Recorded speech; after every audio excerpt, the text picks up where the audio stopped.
बिस्मिल्लाहिर्रहमानिर्रहीम। अस्सलाम वालेकुम to all my dear student. आज का जो हमारा लेक्चर है वो मोर इम्पॉर्टेंट केमिकल बॉन्डिंग, और केमिकल बॉन्डिंग में से मैंने आज इसको इंडी टेस्ट के लिहाज से देखना है कि केमिकल बॉन्डिंग में से किस तरह के एमसीक्यूज इंडी टेस्ट में आते हैं। तो इंडी टेस्ट स्टूडेंट के लिए आज का लेक्चर मोर इम्पॉर्टेंट, चाहे वो एमडी कैट के स्टूडेंट हैं, चाहे वो ई कैट के स्टूडेंट हैं, चाहे वो किसी भी अदर इंजीनियरिंग यूनिवर्सिटी के स्टूडेंट हैं, तो उनके लिए आज का लेक्चर मोर इम्पॉर्टेंट। तो यहाँ पे सबसे पहले मैं एमसीक्यूज ऐड करता हूँ कि आप मुझे ये बताएंगे कि which one are the following not follow octet rule. इनमें से कौन सा ऑक्टेट रूल को फॉलो नहीं करता।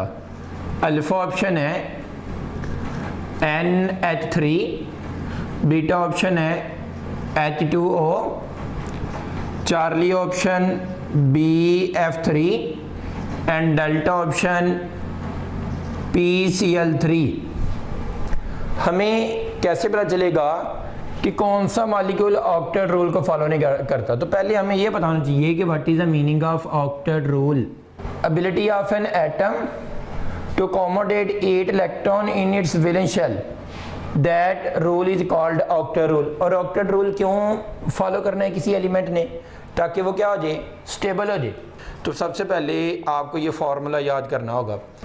फार्मूला क्या है, number of atoms attach to central atom multiply 2 plus number of lone pair on central atom multiply 2 plus number of negative charge on central atom multiply equal to answer. अगर आपका answer क्या आ रहा है, 8 आ रहा है, तो इसका मतलब है कि वो मॉलिक्यूल ऑक्टेट रूल को फॉलो कर रहा है। और अगर आंसर 8 से कम आ रहा है या 8 से ज्यादा आ रहा है तो देन वो मॉलिक्यूल ऑक्टेट रूल को फॉलो नहीं कर रहा। तो हम 1 बाय 1 देख लेते हैं। सबसे पहले अल्फा ऑप्शन NH3। NH3 में नाइट्रोजन के ऊपर एक लोन पेयर है, number of atom attach to central atom.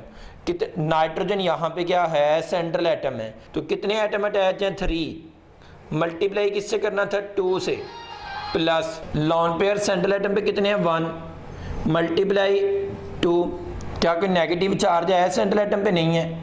तो जब हम इसका मतलब है नेगेटिव चार्ज नहीं है, तो कितना आंसर आ रहा है, 8 आंसर आ रहा है। तो इसका मतलब है कि ये ऑक्टेट रूल को फॉलो कर रहा है। नेक्स्ट बात कर लेते हैं वाटर की। तो वाटर में कितने एटम अटैच हैं, 2 मल्टीप्लाई 2 प्लस लोन पेयर कितने हैं, 2 मल्टीप्लाई 2 नेगेटिव चार्ज 0। तो आंसर यहाँ पे भी क्या आ रहा है, 8 आ रहा है। तो ऑक्टेट रूल फॉलो हो रहा है। नेक्स्ट BF3, कितने एटम अटैच हैं, 3 multiply 2 plus 0 multiply 2 plus 0 multiply 2। तो आंसर कितना आ रहा है, 6। मैंने क्या बताया था कि अगर आंसर ज्यादा आ जाए या आंसर क्या आ जाए, कम आ जाए, तो देन ऑक्टेट रूल फॉलो नहीं होता। तो इसका मतलब है कि BF3 ऑक्टेट रूल को फॉलो नहीं करता। नेक्स्ट यहाँ पे भी देख लें, PCl3 में फास्फोरस के पास क्या प्रेजेंट है, लोन पेयर प्रेजेंट है। तो number of atom attach to central atom multiply 2 plus lone pair 1 multiply 2। तो यहाँ पे भी आंसर है 8 आ रहा है। तो यहाँ पे भी ऑक्टेट रूल को फॉलो कर रहा है। तो यहाँ पे ऑक्टेट रूल को कौन से एलिमेंट फॉलो नहीं कर रहे या कौन से मॉलिक्यूल ऑक्टेट रूल को फॉलो नहीं करते। तो जैसे PCl5 है, ऑक्टेट रूल को फॉलो नहीं करता। SF6 मॉलिक्यूल ऑक्टेट रूल को फॉलो नहीं करता। या AlCl3 मॉलिक्यूल ऑक्टेट रूल को फॉलो नहीं करता। तो हमें कैसे पता चलेगा कि कौन सा मॉलिक्यूल ऑक्टेट रूल को फॉलो करता है। तो हम इस फार्मूला को देख के बता सकते हैं कि उसके वैलेंस शेल में कितने इलेक्ट्रॉन हैं। या आपने ये देखना हो कि किसी एलिमेंट के सेंट्रल एटम के वैलेंस शेल में कितने इलेक्ट्रॉन है। तो दोबारा रिपीट कर रहा हूँ, number of atom attach to central atom multiply 2 plus number of lone pair on central atom multiply 2 plus number of negative charge on central atom multiply 2 equal to answer.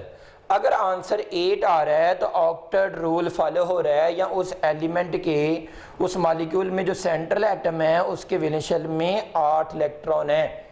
Next अगर हमने ये देखना हो कि number of electron pair in a molecule, एक molecule में कितने electron pair हैं। फॉर एग्जांपल यहाँ पे एमसीक्यूज आपने यहाँ पे बताना है कि बेंजीन में कितने इलेक्ट्रॉन पेयर हैं, इथीन में कितने इलेक्ट्रॉन पेयर हैं, नाइट्रोजन मॉलिक्यूल में कितने इलेक्ट्रॉन पेयर हैं, क्लोरीन मॉलिक्यूल में कितने इलेक्ट्रॉन पेयर हैं। तो यहाँ पे देखते हैं कि फार्मूला इलेक्ट्रॉन पेयर को कैलकुलेट करने का क्या है। Number of electron pair in a molecule equal to sigma bond plus pi bond plus lone pair plus negative charge. Sigma bond plus pi bond plus lone pair plus negative charge. Sigma bond and pi bond also called bond pair. तो ये bond pair है plus lone pair और negative charge क्या है, non bonding electron है। अगर हमने किसी मॉलिक्यूल में इलेक्ट्रॉन पेयर निकालने हों तो उसके लिए formula bonding pair. Bonding pair क्या है, sigma bond plus pi bond. And non bonding pair lone pair and negative charge. तो मुझे 1 बाई 1 इनमें सब में क्या कैलकुलेट करने हैं, इलेक्ट्रॉन पेयर कैलकुलेट करने हैं। बेंजीन में देख लेते हैं, carbon to carbon sigma bond जो है वो कितने हैं, 6 है। एंड कार्बन टू हाइड्रोजन जो सिग्मा बॉन्ड है वो भी क्या है, 6 है। और इसके बाद 3 पाई बॉन्ड है। तो टोटल इलेक्ट्रॉन पेयर कितने आ गए, 15 electron pair in a benzene molecule. किसी भी मॉलिक्यूल में हम इलेक्ट्रॉन पेयर निकाल सकते हैं। दोबारा बेंजीन में कार्बन टू कार्बन 6 है, carbon to hydrogen bond sigma bond 6 है और पाई बॉन्ड कितने हैं, 3 है। तो टोटल इलेक्ट्रॉन पेयर कितने हो गए, total electron pair 15 electron pair in a benzene molecule. Next यहाँ पे देखें इथीन आ गया है। इथीन में कार्बन टू हाइड्रोजन बॉन्ड कितने हैं, sigma bond. Carbon to hydrogen जो सिग्मा बॉन्ड है वो 4 है। एंड कार्बन टू कार्बन जो सिग्मा बॉन्ड है वो 1 है। एंड कार्बन टू कार्बन जो पाई बॉन्ड है, पाई बॉन्ड वो भी कितने हैं, 1 है। तो टोटल इलेक्ट्रॉन पेयर कितने आ गए, 5 इलेक्ट्रॉन पेयर। अगर यहाँ पे नहीं क्लियर हो रहा तो इस मॉलिक्यूल को यहाँ पे ओपन करके देख लेते हैं कि ये मेरे पास इथीन था, sigma bond carbon to hydrogen sigma bond 1 2 3 4, carbon to carbon sigma bond 1 and carbon to carbon pi bond 1। तो टोटल इलेक्ट्रॉन पेयर कितने हो गए, total electron pair 5 electron pair in ethene molecule. इस तरह की एमसीक्यूज यहाँ से बनते हैं। नेक्स्ट देख लेते हैं नाइट्रोजन मॉलिक्यूल। तो नाइट्रोजन में मुझे बताना है कि नंबर ऑफ इलेक्ट्रॉन पेयर कितने हैं। नाइट्रोजन टू नाइट्रोजन जो बॉन्ड है वो ट्रिपल बॉन्ड है। इस नाइट्रोजन के ऊपर भी एक लोन पेयर है और इस नाइट्रोजन के ऊपर भी एक लोन पेयर है। सिग्मा बॉन्ड कितने हैं, 1, पाई बॉन्ड कितने हैं, 2, लोन पेयर कितने हैं, 2। तो 5 electron pair in nitrogen molecule, 5 electron pair in nitrogen molecule. अब मुझे बताना था क्लोरीन मॉलिक्यूल में कितने इलेक्ट्रॉन पेयर है। तो क्लोरीन के बारे में भी बता सकते हैं। Chlorine to chlorine sigma bond 1, एक क्लोरीन के ऊपर 3 लोन पेयर, दूसरे क्लोरीन के ऊपर भी 3 लोन पेयर। तो sigma bond plus 1 lone pair 6, तो 7 electron pair in chlorine molecule. तो नेक्स्ट है गिफ्ट, मोर इम्पॉर्टेंट, कि इस गिफ्ट से हमने वेस्पर, हाइब्रिडेशन, डाइपोल मोमेंट, दोबारा रिपीट कर रहा हूँ, हमने इस गिफ्ट से वेस्पर की टाइप भी बता सकते हैं।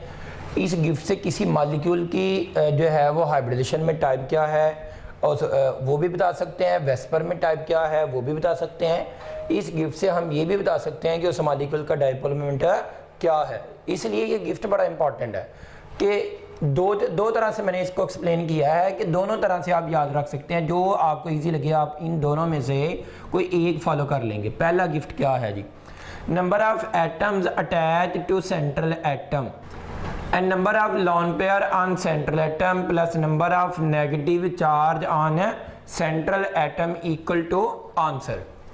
आप यहाँ तो इसको यूँ देख लें, जो मेरे प्रीवियस स्टूडेंट होंगे उन्होंने तो इसको इसी तरह देखा हुआ है।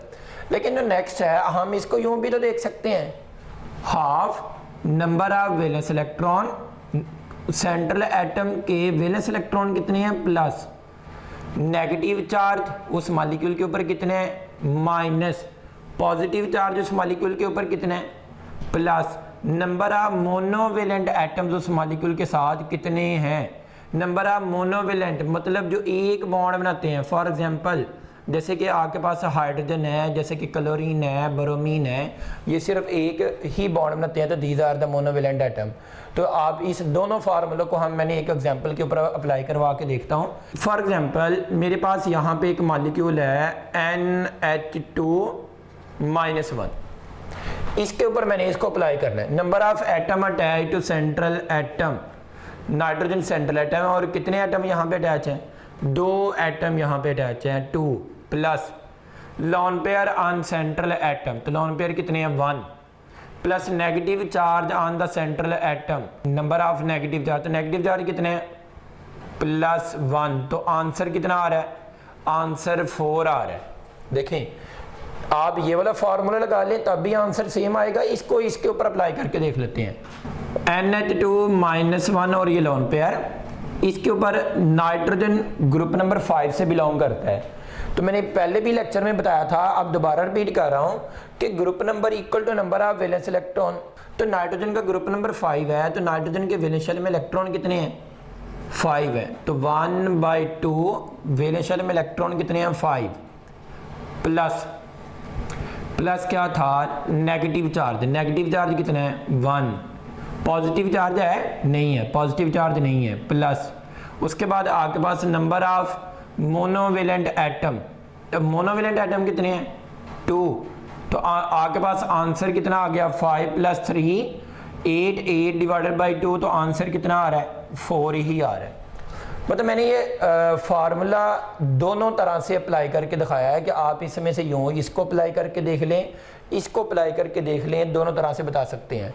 अब आंसर मोर इम्पॉर्टेंट, जो आंसर आएगा उससे हमें क्या क्या इंफॉर्मेशन मिलेगी। अगर आंसर 2 आ रहा है तो इसका मतलब है कि नंबर ऑफ इलेक्ट्रॉन पेयर उस मॉलिक्यूल में जो है वो कितने हैं, 2 हैं। अगर नंबर ऑफ इलेक्ट्रॉन पेयर उस मॉलिक्यूल में 2 हैं तो उसकी वेस्पर में valence shell electron pair repulsion theory जो है उसमें उसकी टाइप, वेस्पर में उसकी टाइप AB2 टाइप होगी, AB2 टाइप का वो मॉलिक्यूल होगा। और उसकी हाइब्रिडाइजेशन उस मॉलिक्यूल की क्या होगी, इसी से आंसर से पता चल जाएगा। हाइब्रिडाइजेशन का देखना है, अगर उसका सेंट्रल एटम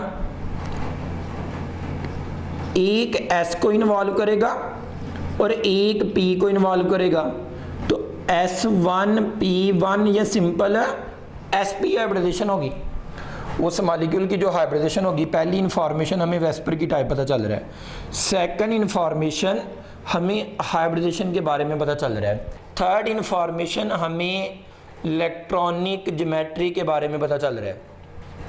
उस मॉलिक्यूल की इलेक्ट्रॉनिक ज्योमेट्री क्या है, उस मॉलिक्यूल की इलेक्ट्रॉनिक ज्योमेट्री, कितने बॉन्ड पेयर हैं, 2 ही बॉन्ड पेयर हैं, क्योंकि पहले जब 2 आंसर आ रहा है तो लोन पेयर नेगेटिव चार्ज है नहीं होगा, 2 ही बॉन्ड पेयर हैं। जब 2 बॉन्ड पेयर हैं तो सेंट्रल एटम में उन्होंने अपने मैक्सिमम डिस्टेंस पे जाना है।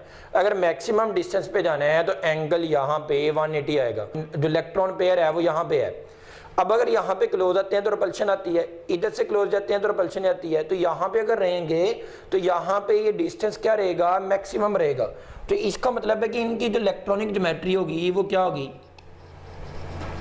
लीनियर होगी।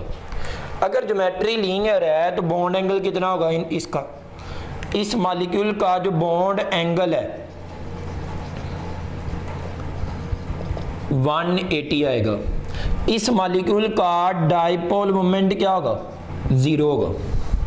अगर किसी मॉलिक्यूल का डाइपोल मोमेंट 0 हो तो वो मॉलिक्यूल क्या होता है, नॉन पोलर होता है। तो इसका मतलब है कि ये वाले जो मॉलिक्यूल होंगे ये नॉन पोलर मॉलिक्यूल होंगे, नॉन पोलर मॉलिक्यूल, क्योंकि इनका डाइपोल मोमेंट क्या है, 0 है। देखिए आंसर हमें 2 आ रहा है। अभी इसी को मैंने डिटेल में एक्सप्लेन करना है कि इसमें से हमें क्या क्या पता चल रहा है। पहली इंफॉर्मेशन वेस्पर में type AB2, hybridisation sp, electronic geometry linear, bond angle 180, dipole moment उसका 0। डाइपोल मोमेंट के ऊपर भी अभी मैं बताऊंगा गिफ्ट कि हमें कैसे पता चलेगा कि किस मॉलिक्यूल का डाइपोल मोमेंट होना है और किस मॉलिक्यूल का डाइपोल मोमेंट नहीं होना।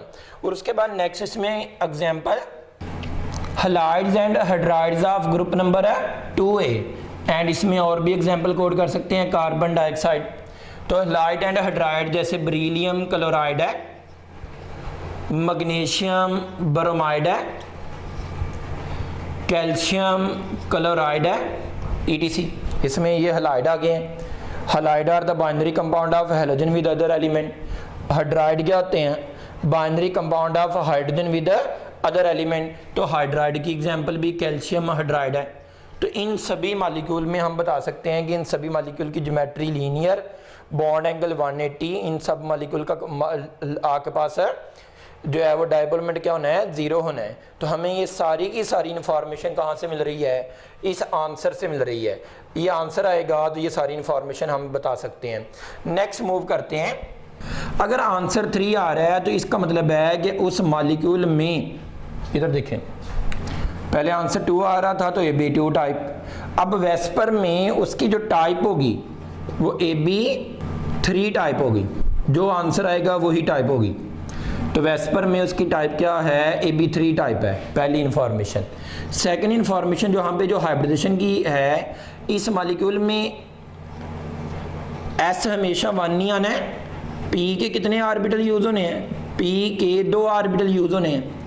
तो S1P2 या हम सिंपल कह सकते हैं sp2 हाइब्रिडेशन होगी। अगर आंसर 3 आएगा तो हाइब्रिडेशन sp2 होगी।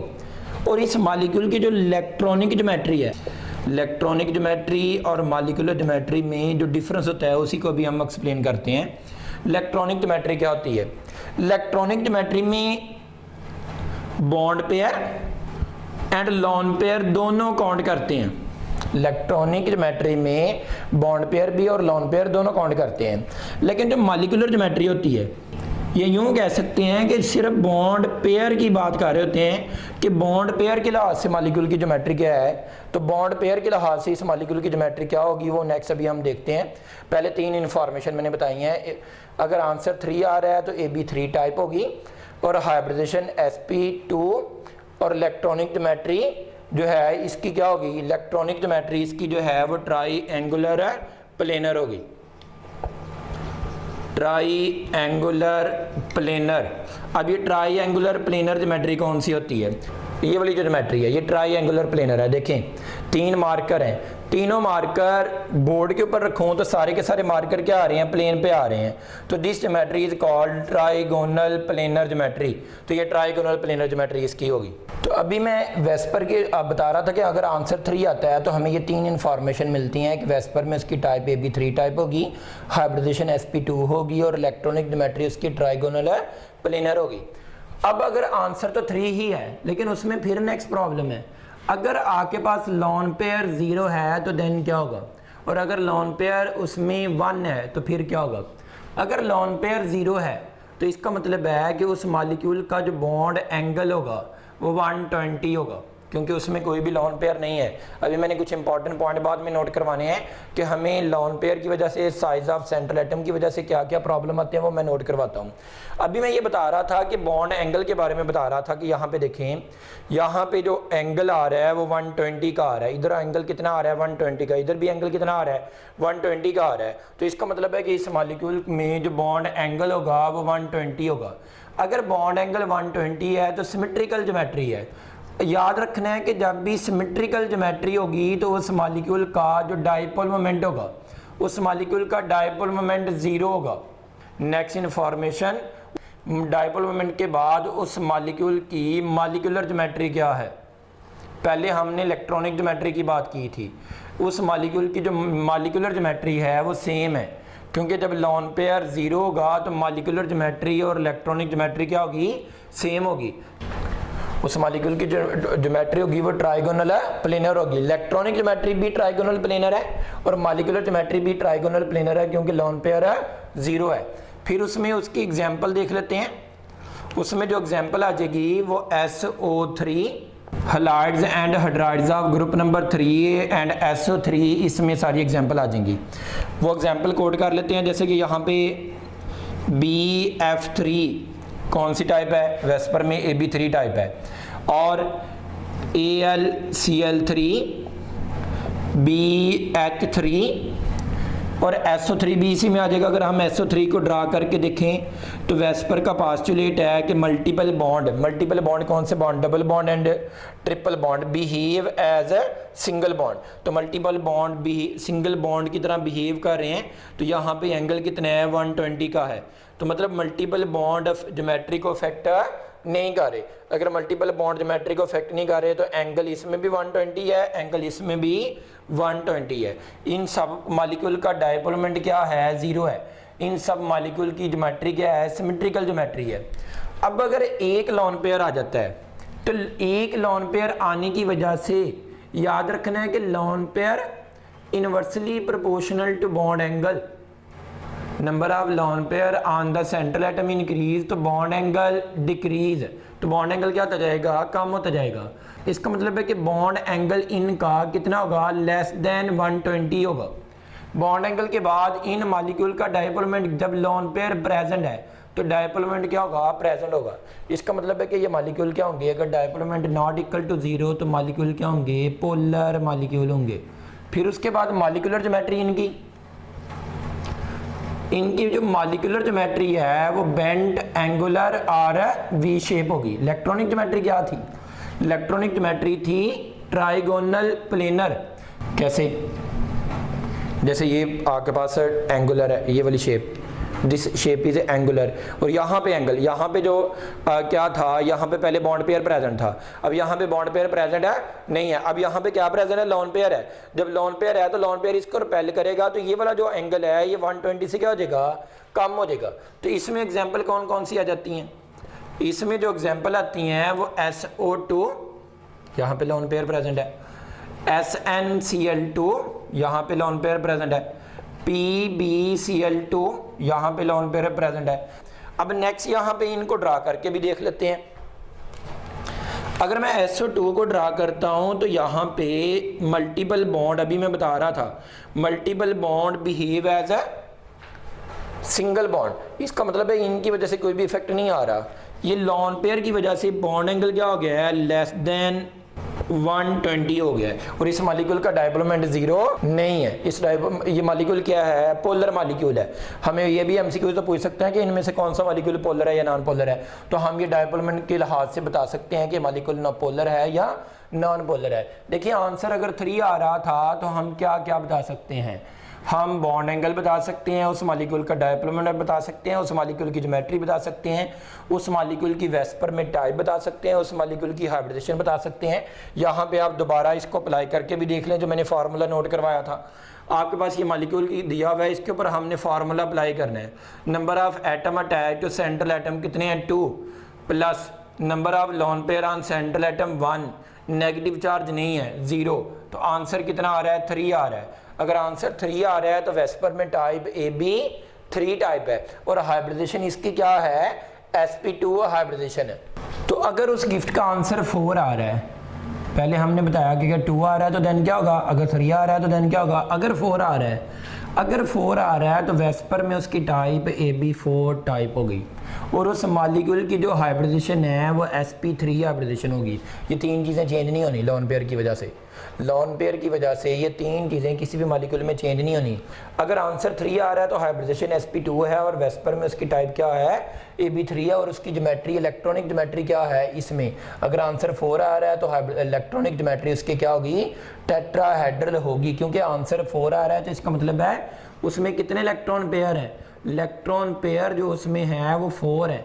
उनमें से बॉन्ड पेयर कितने हैं, लोन पेयर कितने हैं, वो बाद की बात है। लेकिन इलेक्ट्रॉन पेयर की वजह से जो ज्योमेट्री होती है उसको इलेक्ट्रॉनिक ज्योमेट्री कहते हैं। इलेक्ट्रॉन पेयर की वजह से मैंने अभी पहले लेक्चर के स्टार्ट में बताया था कि इलेक्ट्रॉन पेयर में दोनों आ जाते हैं, bond pair plus lone pair. तो दोनों की वजह से जो ज्योमेट्री होती है वो इलेक्ट्रॉनिक ज्योमेट्री होती है।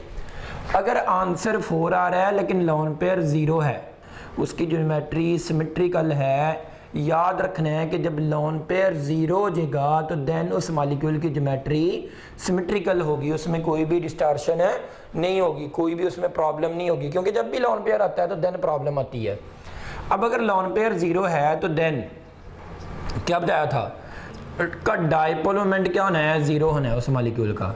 अगर डायपोल मोमेंट 0 है तो और इन्फॉर्मेशन क्या मिली थी, उसकी मॉलिक्यूलर ज्योमेट्री, मॉलिक्यूलर ज्योमेट्री और इलेक्ट्रॉनिक ज्योमेट्री सेम होती है कब? जब लोन पेयर ज़ीरो होता है। जब लोन पेयर ज़ीरो होगा तो मॉलिक्यूलर ज्योमेट्री और इलेक्ट्रॉनिक ज्योमेट्री सेम होगी, तो उस मॉलिक्यूल की मॉलिक्यूलर ज्योमेट्री टेट्राहेड्रल है और उसमें बॉन्ड एंगल कितने हैं? 109.5 होगा। कब? जब लोन पेयर ज़ीरो है। और उसमें एग्जाम्पल क्या आ जाएंगी?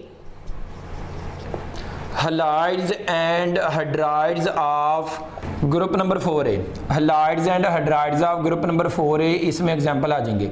For example CH4 SiH4 CCl4, और ये सारे मॉलिक्यूल का जब डायपोलमेंट जीरो है तो देखिए कार्बन टेट्राक्लोराइड का डायपोलमेंट जीरो है, तो कार्बन टू क्लोरीन जो बॉन्ड है ये पोलर बॉन्ड है।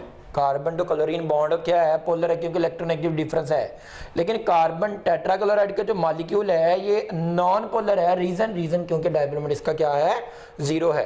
तो ये यहाँ पे ये एग्जांपल आ गई हैं। अगर इनमें से किसी एक को ड्रा करके देखते हैं, तो जैसे मैं CH4 को यहाँ पे ड्रा करता हूँ, ये कार्बन और यहाँ पे हाइड्रोजन और इसकी ज्योमेट्री टेट्राहेड्रल, और ये टेट्राहेड्रल देख लें, यहाँ पे टेट्राहेड्रल बन रहा है। एंगल कितने हैं?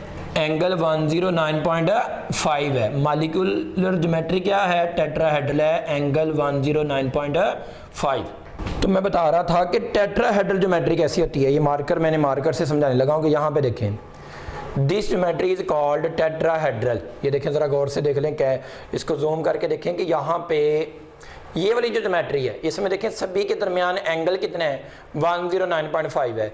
यहाँ पे एंगल लग रहा है कि यहाँ पे ज़्यादा है और यहाँ पे कम है, लेकिन जब हम इसको 3D स्ट्रक्चर में देखते हैं, ये 3D स्ट्रक्चर दिखा रहा हूँ कि 3D स्ट्रक्चर में देखते हैं तो एंगल सभी के दरमियान कितने हैं? 109.5 है। इसका मतलब है कि ये वाली ज्योमेट्री जो है वो टेट्राहेड्रल है। सारी ज्योमेट्रियाँ मैं क्लियर करवाने लगा हूँ। अब ये वाली ज्योमेट्री क्या थी? ये वाली लीनियर ज्योमेट्री थी। ये वाली ज्योमेट्री क्या थी? ट्राईएंगुलर प्लेनर ज्योमेट्री थी। अब ये वाली ज्योमेट्री यहाँ पे देखिए टेट्राहेड्रल ही था, लेकिन टेट्राहेड्रल का ये वाला पॉइंट उठा लिया, तो ये वाली जो ज्योमेट्री है ये ट्राइगोनल पायरामिडल है। ट्राइगोनल है, पायरामिड वो खेमा सा, लेकिन यहाँ पे क्या पड़ा हुआ है? लॉन पेयर पड़ा हुआ है। तो ये this geometry is called trigonal pyramidal. अब अगर यहाँ पे देखें तो ये वाली ज्योमेट्री जो है, ये आपके पास कौन सी ज्योमेट्री है? ये स्केयर प्लेनर है, मतलब सारे एलिमेंट सेम प्लेन पे आ रहे हैं, तो ये वाली ज्योमेट्री स्केयर प्लेनर है। तो यहाँ पे ज्योमेट्री के बारे में बता रहा था। अब मैं नेक्स्ट देखता हूँ कि अगर आंसर 4 आ रहा है और लॉन पेयर 1 आ रहा है, लॉन पेयर प्रेजेंट तो डायपोलमेंट प्रेजेंट, याद रख लें, लॉन पेयर प्रेजेंट तो डायपोलमेंट है प्रेजेंट, पोलैरिटी उस मॉलिक्यूल में प्रेजेंट होगी। अगर लॉन पेयर 1 आ रहा है तो इसका मतलब है उस मॉलिक्यूल का डायपोलमेंट नॉट इक्वल टू 0, उस मॉलिक्यूल का डायपोलमेंट 0 नहीं होगा। उस मॉलिक्यूल की जो मॉलिक्यूलर ज्योमेट्री होगी, अब देखिए लॉन पेयर प्रेजेंट है, अब मॉलिक्यूलर ज्योमेट्री चेंज हो गई है। मैंने बताया था कि मॉलिक्यूलर ज्योमेट्री और इलेक्ट्रॉनिक ज्योमेट्री कब सेम होती है? जब लॉन पेयर 0 होता है। अब इसके मॉलिक्यूलर ज्योमेट्री में लॉन पेयर आने की वजह से डिस्टॉर्शन हो गई है, और डिस्टॉर्शन होने की वजह से ज्योमेट्री क्या बन गई है? इसकी मॉलिक्यूलर ज्योमेट्री है ट्राइगोनल पायरामिडल। अभी बता रहा था ट्राइगोनल पायरामिडल की शेप बता रहा था कि कैसी होती है। बॉन्ड एंगल लॉन पेयर की वजह से क्या हो जाता है? कम, तो bond angle less than 109.5, bond angle 109.5 से क्या हो जाएगा? कम हो जाएगा। इसमें example halides and hydrides of group number 5A, कि इसमें ग्रुप नंबर 5A के हलाइड एंड हाइड्राइड आ जाएंगे। फॉर एग्जाम्पल जैसे NH3 है, NF3 है, PH3, PCl3, तो ये क्या आ गए हैं? इसके हलाइड एंड हाइड्राइड आ गए हैं। हमारी बुक में जो एग्जाम्पल हैं उनको हमने देखना है। तो अगर हम अमोनिया का एंगल देखें तो 107.5 है, NF3 का देखें तो 102 है। इन सब की आगे मैंने जाके चेंज बतानी है। PH3 का बॉन्ड एंगल देखें तो 90 है। इसमें ये सब में चेंज क्यों आ रही है ये मैंने आगे जाके डिटेल में डिस्कस करनी है आगे। नेक्स्ट ये इंपॉर्टेंट पॉइंट मैंने कुछ बताने हैं, तो वो लास्ट तक वीडियो आप ज़रूर देखिएगा, उसमें ये सारे पॉइंट मैंने आगे बताने हैं कि इनमें एंगल में क्यों चेंज आती है, उसकी डिटेल अभी बतानी है मैंने। अगर आंसर आपके पास क्या आ जाता है? 4 ही आ रहा है, लेकिन उसमें लॉन पेयर 2 हैं। अगर लॉन पेयर 2 हैं तो देन क्या होगा? देन याद रखना है कि रिपल्शन बढ़ जाएगी, और लॉन पेयर बढ़ने की वजह से डायपोल में नॉट इक्वल टू 0। इसका मतलब है मॉलिक्यूल ये सारे पोलर, ये वाले मॉलिक्यूल सारे के सारे पोलर मॉलिक्यूल हैं क्योंकि लॉन पेयर प्रेजेंट है। फिर उसके बाद उस मॉलिक्यूल की जो मॉलिक्यूलर ज्योमेट्री होगी एंगुलर और V shape, molecular geometry bend angular और वी शेप। फिर उसके बाद हमने क्या बताया था, बॉन्ड एंगल लेस देन 109.5। इसमें एग्जांपल आ जाएगी halides and hydrides of group number 6 से। Halide and hydride of group number 6 से कैसे, जैसे वाटर और H2S। यहां पे देखें H2O में एंगल कितना है 104.5 है और H2S में 92 है। तो वेरी इंपॉर्टेंट पॉइंट, इन इंपॉर्टेंट पॉइंट को बेटा आपने कॉपी सामने रख के नोट कर लेना है। मैं बार बार बता रहा हूँ कि इतने इंपॉर्टेंट पॉइंट हैं कि आपके जितने भी चैप्टर नंबर 6 के केमिकल बॉन्डिंग के जितने भी MCQs है, बॉन्डिंग के लिहाज से, हाइब्रिडेशन के लिहाज से, वेस्पर के लिहाज से, इलेक्ट्रॉन पेयर के लिहाज से, बॉन्ड एंगल के लिहाज से, डायपोलमेंट के लिहाज से आ जाए तो ये सारे क्लियर हो सकते हैं। तो सबसे पहला point, percentage of S character. अगर आपको एस कैरेक्टर का पता है तो आप बॉन्ड एंगल बता सकते हैं। दो मॉलिक्यूल दिए हूँ, आपसे ये पूछ रहा है कि आप ये बताएं कि किसका बॉन्ड एंगल ज्यादा है, किसका बॉन्ड एंगल है कम है। आपने सिर्फ ये देखना है कि किसका एस कैरेक्टर ज्यादा है। यहाँ पे देखें वेस्पर में टाइप भी बता सकते हैं। Number of atom attach to central atom 2, lone pair 0, negative charge 0, तो आंसर 2 आ रहा है। तो वह हाइब्रिडेशन क्या हुई, sp। अगर हाइब्रिडेशन sp है तो s कैरेक्टर कितने हैं, 50% s कैरेक्टर है। Number of atom attach to central atom 3, अगर नंबर ऑफ एटम 3 है तो लॉन पेयर 0, तो वेस्पर में टाइप ab3 और हाइब्रिडेशन sp2। अगर हाइब्रिडेशन sp2 तो s कैरेक्टर कितना आ गया, s कैरेक्टर sp2 तो 100 को 3 पे डिवाइड करना है तो 33%। पहले 50% फिर 33%। यहाँ पे number of atom attach to central atom 4 है। अगर 4 है तो वेस्पर में टाइप ab4, हाइब्रिडेशन sp3। अगर हाइब्रिडेशन sp3 है तो s कैरेक्टर कितना आ गया, 25%। यहाँ पे देखें 50%, 33%, 25%। तो s कैरेक्टर से हम बता सकते हैं कि बॉन्ड एंगल किसका ज़्यादा है। कार्बन डाइऑक्साइड का बॉन्ड एंगल BF3 से ज़्यादा है। BF3 का बॉन्ड एंगल CH4 से ज़्यादा है। कार्बन डाइऑक्साइड का बॉन्ड एंगल कितना है 180, BF3 में 120, CH4 में 109.5। देखिए हमने s कैरेक्टर से बॉन्ड एंगल बता दिया। अगला पॉइंट भी देख सकते हैं, यहाँ पे हाइब्रिडेशन sp, यहाँ पे हाइब्रिडेशन sp2 और यहाँ पे भी हाइब्रिडेशन sp3। वेस्पर में टाइप ab4, तो इसमें भी इथाइन का बॉन्ड एंगल इथीन से ज़्यादा है और इथीन का बॉन्ड एंगल इथेन से ज़्यादा है। कितना बॉन्ड एंगल है 180, कितना बॉन्ड एंगल है 120, कितना बॉन्ड एंगल है 109.5। तो एक आप s कैरेक्टर से बॉन्ड एंगल के बारे में बता सकते हैं कि किस मॉलिक्यूल में बॉन्ड एंगल है कितने है। उसके बाद number of lawn pair on central atom, जितने किसी मॉलिक्यूल में लॉन पेयर सेंट्रल एटम पे ज़्यादा होंगे उतनी उस मॉलिक्यूल में रिपल्शन ज़्यादा होगी, उतनी उस मॉलिक्यूल की पोलैरिटी ज़्यादा होगी, उतनी उस मॉलिक्यूल में डिस्टार्शन ज़्यादा होगी और उतना उसका बॉन्ड एंगल कम होगा। देखें इधर CH लॉन पेयर 0, यहाँ पे लॉन पेयर क्या है 0 है। Na3 में लॉन पेयर 1, वाटर में लॉन पेयर 2। तो मुझे क्या बताना है, बॉन्ड एंगल का आर्डर बताना है। तो सबसे ज़्यादा बॉन्ड एंगल किसका है CH4 का, फिर Na3 और फिर वाटर बता भी सकते हैं कि कितना कितना है। CH4 में बॉन्ड एंगल है 104.5, Na3 में 107.5 और वाटर में 104.5। तो देखें लॉन पेयर बढ़ते जा रहे हैं, बॉन्ड एंगल क्या होता जा रहा है, कम होता जा रहा है। रीजन बॉन्ड एंगल क्यों कम होता जा रहा है, क्योंकि रिपल्शन बढ़ती जा रही है। रिपल्शन बढ़ेगी तो बॉन्ड एंगल कम होगा। तो वेस्पर ने हमें तो यही तो बताती है, वेस्पर हमें यही बताती है कि आपके पास electron pair both lone pair and bond pair arrange around the central atom. मैं बेसिक असम्पशन बता रहा हूँ, बेसिक असम्पशन ऑफ वेस्पर दोबारा रिपीट कर रहा हूँ। Both lone pair and bond pair arrange around the central atom at maximum distance to avoid the repulsion या to minimize the repulsion, repulsion को मिनिमाइज करने के लिए। तो मैंने बताया कि लॉन पेयर में रिपल्शन ज़्यादा होती है और इसलिए बॉन्ड एंगल कम होता है। तो बॉन्ड एंगल इसमें कितना है, इसमें है 109.5, इसमें कितने हैं 107.5 और 104.5।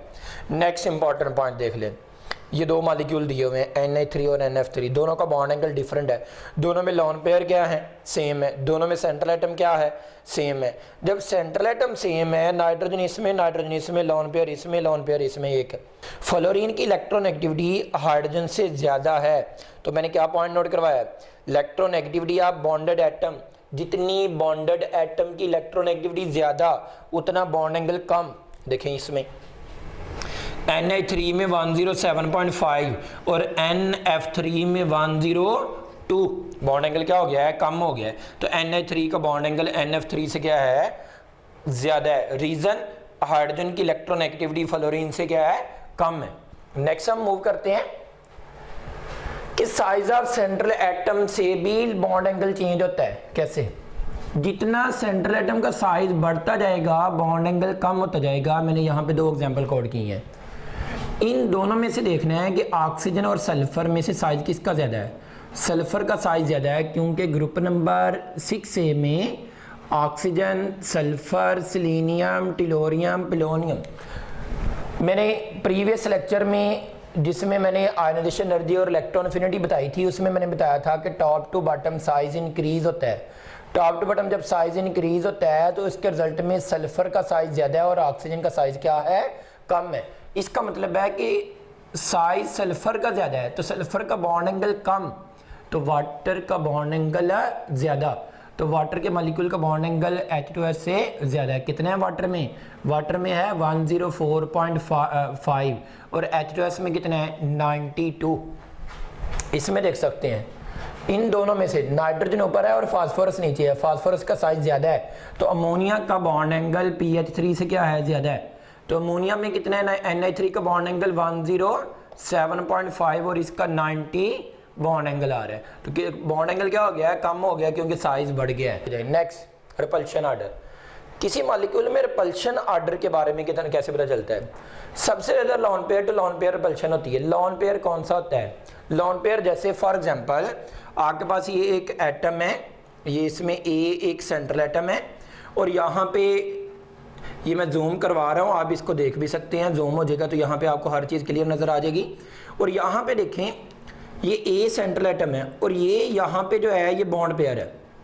जो बॉन्ड पेयर है वो दो एटम के दरमियान में है। यहाँ पे ये जो पेयर है ये बॉन्ड पेयर है, लेकिन यहाँ पे जो पेयर है this is the lone pair. Lone pair जो एक एटम की न्यूक्लियस की फोर्स ऑफ अट्रैक्शन के अंडर है और बॉन्ड पेयर जो दो न्यूक्लियस की फोर्स ऑफ अट्रैक्शन के अंडर है। इसका मतलब है कि lone pair occupy more space as compare to bond pair. ये यूँ कह सकते हैं कि लॉन पेयर की रिपल्शन ज़्यादा होती है, तो सबसे ज़्यादा repulsion lone pair to lone pair, फिर lone pair to bond pair, फिर bond pair to bond pair. तो दो तरह से एमसीक्यूज आ सकता है, या तो आपसे ये पूछ सकता है कि ये आर्डर, या मैं पूछ सकता है कि मॉलिक्यूल देता है और आपसे बताता है कि इनका रिपल्शन आर्डर बताएं। तो यहाँ पे देखें वाटर में रिपल्शन क्या है ज़्यादा, वाटर का डायपोलमेंट क्या है ज़्यादा, रीज़न दो लॉन पेयर है। उसके बाद अमोनिया और उसके बाद CH4 में लॉन पेयर नहीं है। जितने लॉन पेयर ज़्यादा उतनी रिपल्शन ज़्यादा। तो lone pair repulsion directly proportional to lone pair. तो ये रिपल्शन आर्डर मॉलिक्यूल का आ गया और ये वेस्पर के अकॉर्डिंग आ गया। मतलब वेस्पर के अकॉर्डिंग सीधे सीधे एमसीक्यूज नहीं आते, आपको एमसीक्यूज में कोई ना कोई इस तरह के ऑप्शन देता है। फिर उसके बाद नेक्स्ट बात करते हैं, multiple bond behave as like a single bond. ये भी वेस्पर का पास्टुलेट है कि मल्टीपल बॉन्ड जो होते हैं वो सिंगल बॉन्ड की तरह बिहेव करते हैं। यहाँ पे देखिए मैंने कोई आपको टेबल नहीं बनाने लग गया, आपको 1 by 1 जो है वो एग्जांपल नहीं देने लग गया कि ये इसकी टाइप है, ये इसकी टाइप है। मैंने आपको वो जो गिफ्ट दिया है वो सबके ऊपर अप्लाई हो रहा है और उसी गिफ्ट के अकॉर्डिंग मैं नेक्स्ट पॉइंट लेके चल रहा हूँ। मल्टीपल बॉन्ड का मतलब क्या होता है, double bond and triple bond behave as single bond. मतलब multiple bond don't affect the geometry, double bond and triple bond geometry को चेंज नहीं करते। यहाँ पे बॉन्ड सिंगल है तो बॉन्ड एंगल 180 है, ज्योमेट्री क्या है, लीनियर है। यहाँ पे बॉन्ड ट्रिपल है तो बॉन्ड एंगल फिर भी 180 है और लेकिन ज्योमेट्री भी फिर भी क्या है, लीनियर है। दोनों की ज्योमेट्री लीनियर, दोनों का बॉन्ड एंगल 180, लेकिन एक में ट्रिपल बॉन्ड है और एक में सिंगल बॉन्ड है। इसका मतलब है triple bond don't affect the geometry. नीचे देख सकते हैं यहाँ पे डबल बॉन्ड है और यहाँ पे सिंगल बॉन्ड है। बॉन्ड एंगल दोनों का 120 120, दोनों की geometry triangular planar triangular planar. तो ये मोर इंपॉर्टेंट पॉइंट देख लें, इन सभी को देख के आप बता सकते हैं कि किसका कौन सा मॉलिक्यूल है और उसमें बॉन्ड एंगल क्या है, उसका डायपोल मोमेंट क्या है। अब नेक्स्ट मैं आपको डायपोल मोमेंट का गिफ्ट नोट करवाने लगा हूं और वो बड़े मजेदार गिफ्ट है। तो next gift for dipole moment, हमें किसी मॉलिक्यूल के डायपोल मोमेंट के बारे में पूछे, हमसे ये पूछे कि इसका डायपोल मोमेंट कम है, इसका ज़्यादा है, क्यों है, क्या रीज़न है। हमसे उसने मोस्टली इंटी टेस्ट के में आपसे ये नहीं पूछ रहा था कि आप इसकी न्यूमेरिकल वैल्यू बताएं, आपसे मोस्टली आर्डर पूछ रहा होता है, क्योंकि न्यूमेरिकल वैल्यू तो इतने ज़्यादा टेबल हैं, ए लेवल की बुक में है, एफएससी की बुक में है, प्रैक्टिस बुक में है, तो इतनी ज़्यादा हम टेबल तो याद नहीं कर सकते। लेकिन जब भी इंटी टेस्ट में बात करता है तो कंसेप्ट की बात करता है। इंटी टेस्ट में डाटाबेस भी क्वेश्चन आते हैं और कंसेप्चुअल भी आते हैं, तो ज़्यादातर जो है वो 80% जो है चांसेस होते हैं वो कंसेप्चुअल ही होते हैं। तो मुझे आप ये बताना है कि किसी मॉलिक्यूल के डायपोल मोमेंट के बारे में, तो ये 3 पॉइंट आपको मैंने नोट करवा दिए हैं। पहला पॉइंट सुन लें, lawn pair on the central atom should B 0। अगर लॉन पेयर सेंट्रल एटम पे 0 होगा तो कन्फर्म है कि डायपोल मोमेंट उस मॉलिक्यूल का 0 होगा। अब अगर किसी मॉलिक्यूल का डायपोल मोमेंट 0 है तो याद रख लेना है कि वो मॉलिक्यूल क्या होगा, नॉन पोलर होगा। लेक्चर में मैं आपको वेस्पर वाले टॉपिक में बता रहा था कि वो मॉलिक्यूल नॉन पोलर मॉलिक्यूल होगा। All the atoms attached to central atom should be same। सारे एटम अगर सेम होंगे तो देन भी आपके पास डायपोल मोमेंट क्या होगा, 0 होगा। देन अगर उस मॉलिक्यूल की सिमेट्रिकल ज्योमेट्री है, सिमेट्रिकल ज्योमेट्री मैं पहले भी बता रहा था कि सिमेट्रिकल ज्योमेट्री कौन सी होती है। सिमेट्रिकल ज्योमेट्री का मतलब है कि अगर आपके पास linear, trigonal planar, tetrahedral, square planar, octahedral, trigonal, bipyramidal, दोबारा रिपीट कर रहा हूँ, नोट कर लीजिएगा, दोबारा रिपीट कर रहा हूँ। नंबर 1 पे लीनियर, ट्राइगोनल प्लेनर 120 का आएगा, ट्राइगोनल प्लेनर के बाद टेट्राहेड्रल, टेट्राहेड्रल के बाद स्क्वायर प्लेनर, स्क्वायर प्लेनर के बाद ट्राइगोनल बाईपैरामीटर और फिर उसके बाद ऑक्टाहेड्रल। तो ये सारी ज्योमेट्री जो है वो सिमेट्रिकल ज्योमेट्री है। एंगल कितना कितना होगा इनमें, 180, 120 एंड 109.5 या फिर 90, जैसे स्क्वायर प्लेनर में और ऑक्टाहेड्रल में एंगल आ जाता है। तो अगर ये इनमें से कोई एंगल किसी मॉलिक्यूल में आ रहा है, एंगल के बारे में कैसे पता चलता है वो मैंने अभी इससे पहले बताया है। तो उन मॉलिक्यूल का डायपोल मोमेंट क्या होगा, 0 होगा और वो मॉलिक्यूल क्या होंगे, नॉन पोलर होंगे। फिर दोबारा रिपीट कर रहा हूँ, ये 3 पॉइंट का तो समझ आ गया कि dipole moment is a vector quantity. Vector quantity वो होती है जिसकी मैग्नीट्यूड भी होती है और डायरेक्शन भी होती है। अगर डायपोल मोमेंट को मैं डिफाइन करूँ तो आपके पास क्या होगा, product of the electric charge, product of the electric charge, ये इसके ऊपर और इसके ऊपर जो चार्ज है, and the distance between 2 charge centre, जो दो चार्ज सेंटर के दरमियान डिस्टेंस है, that is the dipole moment. R distance है और क्यू इसके ऊपर और इसके ऊपर की क्या है, चार्ज है, इलेक्ट्रिक चार्ज है। और डायपोल मोमेंट वेक्टर क्वांटिटी है। अब हमें कैसे पता चलता है कि डायपोल मोमेंट किस मॉलिक्यूल का कितना ज्यादा होगा, जितना इलेक्ट्रॉन की डिफरेंस 2 एटम के दरमियान ज्यादा होगा उतनी उस मॉलिक्यूल में पोलैरिटी ज्यादा होगी और उतना उस मॉलिक्यूल का डायपोल मोमेंट क्या होगा, ज्यादा होगा। एग्जांपल देख लेते हैं, HF का डायपोल मोमेंट HCl से ज़्यादा है, HCl का डायपोल मोमेंट HBr से ज़्यादा है और HBr का डायपोल मोमेंट HI से ज़्यादा है। सबसे ज़्यादा डायपोल मोमेंट HF का है क्योंकि इलेक्ट्रॉनिक डिफरेंस ज़्यादा है, फिर HCl, फिर HBr और फिर HI। जितने number of lone pair centre atom पे ज़्यादा होंगे उतनी पोलैरिटी ज़्यादा होगी और उतना उस मॉलिक्यूल का डायपोल मोमेंट क्या होगा, ज़्यादा होगा। तो इसमें भी एग्जांपल, सबसे ज़्यादा डायपोल मोमेंट HF का क्योंकि 3 लॉन पेयर है, फिर उसके बाद वाटर का क्योंकि 2 लॉन पेयर है, लॉन पेयर कम होते जा रहे हैं तो डायपोल मोमेंट क्या होता जा रहा है, कम होता जा रहा है। फिर उसके बाद NH3 का लॉन पेयर 1 हो गया, फिर उसके बाद CH4 लॉन पेयर कोई भी नहीं है तो 0, सबसे ज़्यादा डायपोल मोमेंट इसका है। तो इसका ये कम होते होते क्या हो गया है, 0 हो गया। तो डायपोल मोमेंट के बारे में भी हम यहाँ से बता सकते हैं। और ये हमें एंगल के बारे में, ज्योमेट्री के बारे में, सिमेट्रिकल ज्योमेट्री के बारे में कैसे पता चलता है, यहाँ पे ये वही वेस्पर वाले टॉपिक से जो गिफ्ट बताया था उस वाले टॉपिक से, हाइब्रिडेशन वाले टॉपिक से। अब यहाँ पे देखें, CH4 में ये वाला पॉइंट अप्लाई हो रहा है, all the atom attach to central atom should be same. तो यहाँ पे CH4 में सारे एटम सेम है। अब मुझे आप ये बताएं कि CHCl3 क्या इसका डायपोलमेंट 0 होगा? बॉन्ड एंगल तो 109.5 ही आ रहा है, बॉन्ड एंगल कितना आ रहा है यहाँ पे 109.5 ही आ रहा है। ज्योमेट्री क्या आ रही है? टेट्राहेड्रल ही आ रही है। अप्लाई सारे पॉइंट अप्लाई होने चाहिए, लेकिन सारे atom attach to central atom जो है वो सेम नहीं है। इसका मतलब है कि CHCl3 का dipole moment not equal to 0, क्योंकि आपके पास CHCl3 का डायपोलमेंट 0 नहीं है, लेकिन CH4 का डायपोलमेंट क्या है? 0 है। कार्बन टेट्राक्लोराइड का डायपोलमेंट क्या है? 0 है, क्योंकि सारे एटम क्या है? सेम है। नेक्स्ट हमें ये देखना है आइसोस्ट्रक्चरल ज्योमेट्री के बारे में अगर पूछा जाए तो what is the meaning of isostructural geometry. दो मॉलिक्यूल दिए हों और आपसे ये पूछे कि बताएंगे क्या इनकी ज्योमेट्री सेम है, तो ज्योमेट्री का हमें कैसे पता चलता है कि दो मॉलिक्यूल, ये मैंने कुछ एग्जांपल कोड करवाई हुई हैं, हमें कैसे पता चलता है कि इन मॉलिक्यूल की ज्योमेट्री सेम है या नहीं है? तो उसके लिए 3 पॉइंट नोट करवाए हैं। पहला पॉइंट क्या होना चाहिए? उन दोनों मॉलिक्यूल की हाइब्रिडेशन सेम होनी चाहिए। पहला पॉइंट, उन दोनों मॉलिक्यूल की हाइब्रिडेशन सेम होनी चाहिए। दूसरा point, lone pair on the central atom same होने चाहिए। फिर similar number of atom attach to central atom, मतलब सिमिलर नंबर, अगर दोनों मॉलिक्यूल हैं तो दोनों में 3 एटम उसमें है तो 3 ही उसमें होने चाहिए। अगर एक में 4 है तो दूसरे में भी 4 होने चाहिए। अगर एक में 5 है तो दूसरे में भी 5 होने चाहिए। तो देन वो मॉलिक्यूल, उनकी ज्योमेट्री क्या होगी? सेम होगी। अगर उनकी ज्योमेट्री सेम है तो वो एक दूसरे के आइसोस्ट्रक्चरल पेयर होंगे। वो एक दूसरे के क्या होंगे? आइसोस्ट्रक्चरल पेयर होंगे। अब यहाँ पे मैंने कुछ मॉलिक्यूल लिखे हुए हैं और मुझे बताना है कि इनमें से कौन से एक दूसरे के आइसोस्ट्रक्चरल पेयर हैं। यहाँ पे देखें, CH3 हाइब्रिडेशन करने का भी फार्मूला बताया था। Number of atom attach to central atom 3, lone pair 0, negative charge 0, positive charge add नहीं करना, तो सारे 0 हो रहे हैं। तो आंसर कितना आ रहा है? 3 आ रहा है। तो हाइब्रिडेशन क्या आ गई? sp2। CH3-1 है, 3 एटम अटैच हैं एक ऊपर, तो आंसर 4, तो आंसर 4 आ रहा है। तो हाइब्रिडेशन sp3, तो दोनों की हाइब्रिडेशन सेम नहीं है। अगर दोनों की हाइब्रिडेशन सेम नहीं है तो ये आइसोस्ट्रक्चरल नहीं है। इसमें चले जाते हैं नेक्स्ट, हाइड्रोनियम आयन में और अमोनिया में।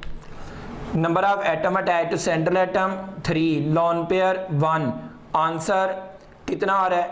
4 आ रहा है। तो हाइब्रिडेशन sp3, इसमें भी हाइब्रिडेशन sp3। दोनों में हाइब्रिडेशन क्या आ रही है? sp3 आ रही है। एक बात तो ठीक होगी कि दोनों की हाइब्रिडेशन सेम होनी चाहिए। दोनों में लोन पेयर सेंट्रल एटम पे सेम होना चाहिए। इसमें भी एक है, इसमें भी एक है, तो लोन पेयर भी दोनों में सेम है। दोनों में similar number of atom attach to central atom, इसमें भी 3 एटम अटैच हैं, इसमें भी 3 एटम अटैच हैं। तो ये वाला जो पेयर है ये आइसोस्ट्रक्चरल पेयर है। ये वाला जो पेयर है ये आइसोस्ट्रक्चरल पेयर है। कि हमें कैसे पता चलता है कि ये जो पेयर दिया हुआ है ये आइसोस्ट्रक्चरल है या नहीं है? नेक्स्ट देख लेते हैं। सल्फेट है और क्रोमेट है। सल्फेट और क्रोमेट में number of atom attach to central atom. अब सल्फेट के बारे में स्टूडेंट कंफ्यूज होता है कि वो नेगेटिव चार्ज को भी फार्मूला में काउंट कर लेता है, जो गिफ्ट मैंने बताया था। इसको देखना है कि मैंने जब भी बात करता हूं तो सेंट्रल एटम की बात कर रहा हूं कि charge on the central atom, charge on the central atom. अब आपने मुझे ये बताना है कि क्या सल्फर के ऊपर नेगेटिव चार्ज है या ऑक्सीजन के ऊपर है? सल्फर के ऊपर नेगेटिव चार्ज नहीं है। तो यहाँ पे फार्मूला में अप्लाई करके देखिए, number of atom attach to central atom 4, negative charge 0, lone pair 0, तो हाइब्रिडेशन जो है वो sp3 है। इसकी हाइब्रिडेशन sp3, इसकी हाइब्रिडेशन sp3। तो ये वाला जो पेयर है ये कौन सा पेयर है? आइसोस्ट्रक्चरल पेयर है। नीचे देख लेते हैं, SO3 है और BF3 है। दोनों इसमें अगर स्ट्रक्चर ड्रा करके भी देख सकते हैं, मल्टीपल बॉन्ड आ रहा है, तो ये भी और ये दोनों भी क्या हैं? आइसोस्ट्रक्चरल पेयर हैं, क्योंकि इसकी हाइब्रिडेशन भी sp2 और इसकी भी sp2। नीचे आ जाते हैं, दोनों में लोन पेयर सेम, दोनों में लोन पेयर क्या है? सेम है। लेकिन एक में बॉन्ड एंगल 104.5 है और एक में बॉन्ड एंगल 92 है। लेकिन मैंने 3 पॉइंट नोट करवाए थे, क्या थे? ऐसे स्ट्रक्चर के लिए 3 पॉइंट याद रखने हैं। हाइब्रिडेशन सेम, तो दोनों की हाइब्रिडेशन क्या है? sp3।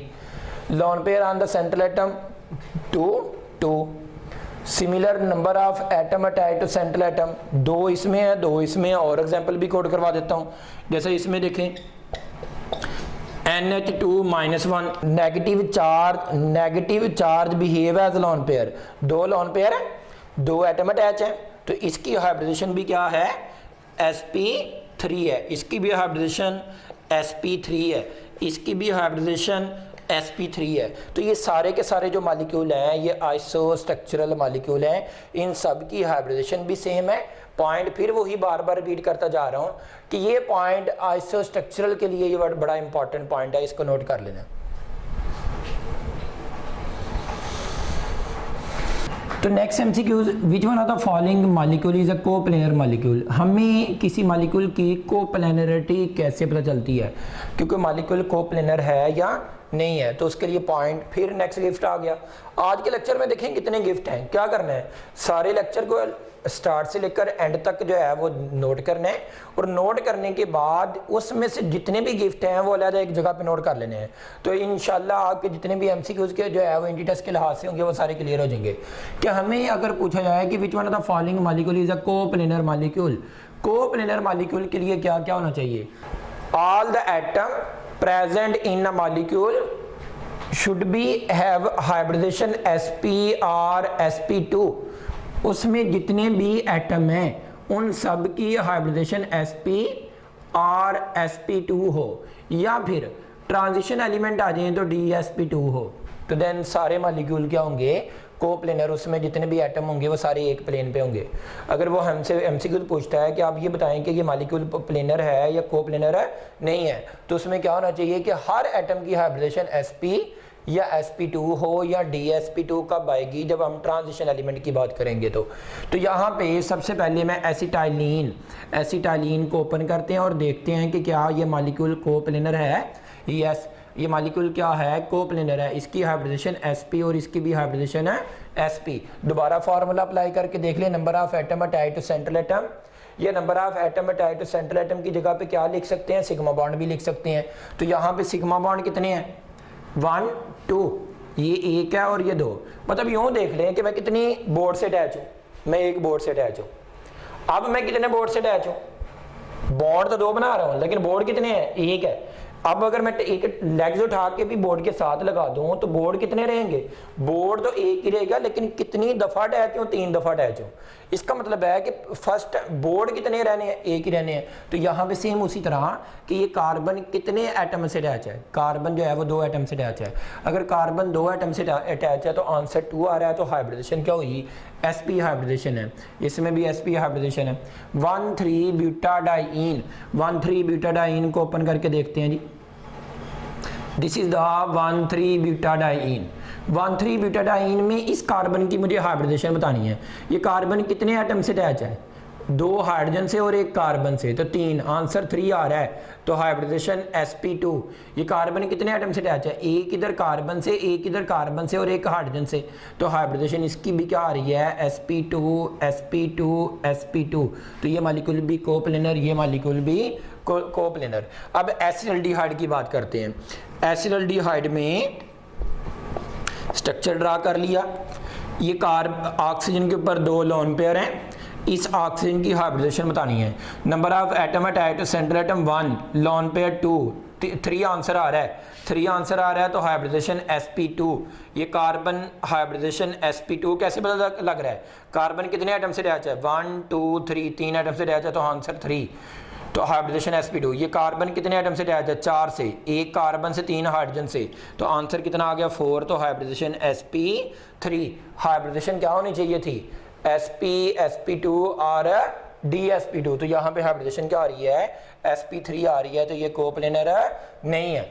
डाइविनाइल, विनाइल ग्रुप कितने ग्रुप को कहते हैं, this group is called vinyl group, this group is called vinyl group, इसको विनाइल कहते हैं। इतना ग्रुप विनाइल ग्रुप है। एसिटाइलिन, इसका मतलब है कि एसिटाइलिन के दोनों तरफ ये ग्रुप लगा हुआ है, तो दिस इज कॉल्ड डाइविनाइल एसिटाइलिन। अब यहाँ पे बताइएगा कि यहाँ पे ये क्या मॉलिक्यूल कोप्लेनर है या नहीं है। देखें hybridisation sp2 sp2 sp sp2 sp2, तो ये मालिक्यूल भी क्या है, कोप्लेनर है। तो कोप्लेनरिटी के लिए किसी मालिक्यूल के बारे में हमें कैसे पता चलता है कि हमें देखना है कि उस मालिक्यूल में जितने भी एटम हैं उन सब की हाइब्रिडेशन शुड बी sp और sp2, या ट्रांजिशन एलिमेंट आ जाएं तो dsp2 हो गई, तो देन सारे के सारे एलिमेंट एक ही प्लेन पे होंगे। तो यहाँ पे एक छोटा सा मालिक्यूल लिखता हूँ, यू नो दैट कि छोटा सा वो मालिक्यूल कैसा होगा, और उसमें हमने हर एटम की हाइब्रिडेशन बतानी है। तो ये छोटा सा मालिक्यूल ड्रा करते हैं, पूरे मालिक्यूल में हर एटम की हाइब्रिडेशन बताएंगे। मेरा साथ देना है, जहाँ से प्रॉब्लम आए वहाँ से मुझसे पूछना है। बड़ा सिंपल है, हमें किसी के बारे में भी बताना कि इस मॉलिक्यूल की हाइब्रिडेशन क्या हो सकती है या क्या नहीं हो सकती। मैंने एक ये मॉलिक्यूल ड्रा किया है और इस मॉलिक्यूल में मुझे हर एटम की हाइब्रिडेशन बतानी है। ओनली ये प्रैक्टिस के लिए दे रहा हूँ कि हमें समझ आ जाए कि हाइब्रिडेशन किस तरह हमने ड्रा करनी है। यहाँ पे इस कार्बन की hybridisation, number of atom attach to central atom, carbon कितने एटम से अटैच है, 4 से अटैच है, तो हाइब्रिडेशन sp3। ये कार्बन कितने एटम से अटैच है, 1 2 3 4, तो हाइब्रिडेशन sp3। ये ऑक्सीजन कितने एटम से अटैच है, 2 एटम से अटैच है, 2 लोन पेयर प्रेजेंट है, तो हाइब्रिडेशन sp3। ये कार्बन कितने एटम से अटैच, 3 एटम से अटैच है, तो हाइब्रिडेशन sp2। ये कार्बन कितने एटम से अटैच है, 3 से, तो हाइब्रिडेशन sp2। ये कार्बन कितने एटम से अटैच है, तो हाइब्रिडेशन sp2। ये लोन पेयर 2 और 1 एटम अटैच है, तो हाइब्रिडेशन sp2। ये कार्बन कितने एटम से, 4 से, तो हाइब्रिडेशन sp3। ये ऑक्सीजन आ गया सेंटर में, ईथर वाली ऑक्सीजन, इसमें हाइब्रिडेशन sp3। ये मिथाइल ग्रुप आ गया, हाइब्रिडेशन sp3। अब यहाँ पे देखें, ये कार्बन कितने एटम से अटैच है, 4 से, तो हाइब्रिडेशन sp3। ये नाइट्रोजन कितने एटम से, एक लोन पेयर प्रेजेंट, तो हाइब्रिडेशन sp। ये कार्बन कितने से, 2 से, तो हाइब्रिडेशन sp। ये नाइट्रोजन कितने एटम से अटैच है, 2 हाइड्रोजन से, एक लोन पेयर और एक इधर एटम, तो 4 आंसर आ रहा है, तो हाइब्रिडेशन sp3। देखें बेटा, कोई भी एमसीक्यूज आ जाए तो आप इजीली हर किसी भी एमसीक्यूज में आपसे वेस्पर की टाइप पूछ ले, हाइब्रिडेशन पूछ ले, डायपोल मोमेंट पूछ ले, ऑक्टेट रोल पूछ ले, कुछ भी पूछ ले, इलेक्ट्रॉन पेयर निकालना पूछ ले, कोई भी किसी तरह का भी वो आपसे क्वेश्चन कर ले, तो आज के लेक्चर में आप ये सारे पॉइंट बता सकते हैं, और इसलिए आज का लेक्चर मोर है इंपॉर्टेंट। ओके जी, wish you best of luck. मेरा साथ देते रहना है, और ये चीज़ें आपने 1 बाय 1 पढ़ते रहना है। आपको समझ कब आनी है, जब आपने कॉपी और पेंसिल लेके बैठना है और एक एक चीज़ को नोट करना है, देन आपकी चीज़ें क्लियर होनी है। देखिए, यूईटी ने अपने टेस्ट की डेट अनाउंस कर दी है, और जो नॉन मेडिकल के स्टूडेंट हैं उनके लिए आज का लेक्चर तो बहुत इंपॉर्टेंट है, और जो मेडिकल के स्टूडेंट हैं उनके लिए भी इंपॉर्टेंट है, क्योंकि उनका भी एमडी कैट है आने वाला है। तो MDCAT, ECAT, NEST, ETEA, NUMS, FMDC, ये सारे स्टूडेंट के लिए जो है ये आज का लेक्चर मोर इंपॉर्टेंट। ओके जी, wish you best of luck.